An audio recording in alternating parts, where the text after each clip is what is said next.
This was the Land Rover that Sir Ranulph planned to drive around the world, literally around the world. As you can see, it's an army spec sort of Wolf Land Rover, roughly based on that. And then underneath, we've got these tracks that are American.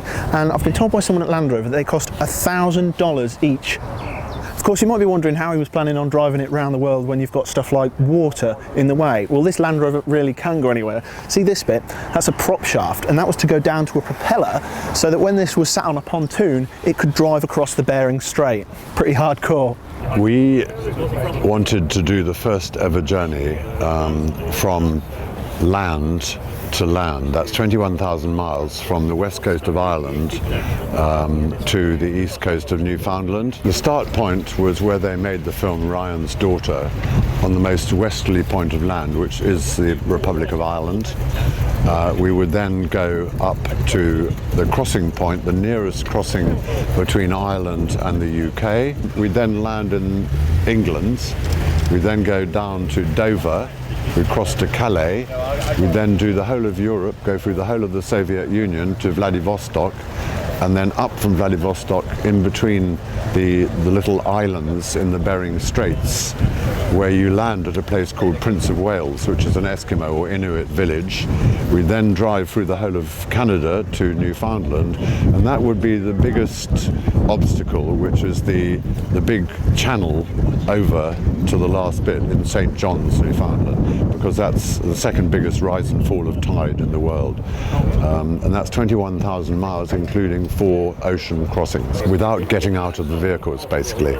So the driver, if he hit an ocean or a dirty great marine channel, like the Irish Channel or the English Channel or the Bering Straits, would need to be able to drive from inside the cab. So we designed systems of going over ice and going in up to 12-foot waves in the sea, and that's what the pontoon was designed for. It was still quite hairy sitting in the Land Rover, 12-foot swell.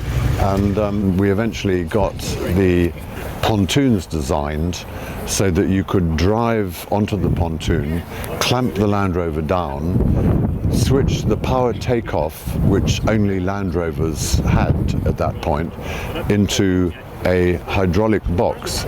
So the power takeoff became hydraulics, and the hydraulics powered the outboard engines at the back of the pontoon. So you could, from the driver's position in the long wheelbase Land Rover, you could actually steer the outboards at the back of the pontoon, and you could swim driving inside the Land Rover. But when you hit ice, you would then put somebody aboard on the ice, put in a anchor and winch the pontoon right up close to the ice, drive the Land Rover onto the ice, and then tow the pontoon like a sledge for as long as you wanted.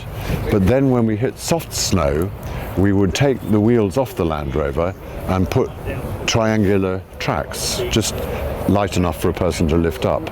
And you then put the wheels in the back of the Land Rover, carry on up mountains.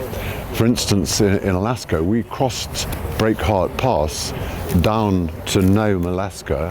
What we did for a joke in the morning was we took the tracks off, put the wheels back on, and drove the last 500 yards into the village of Nome. And they said, "Where do you come from?" And we said, "From the coast, over the mountains." They said, "Like that?" And said, "Yeah, Land Rover can do anything."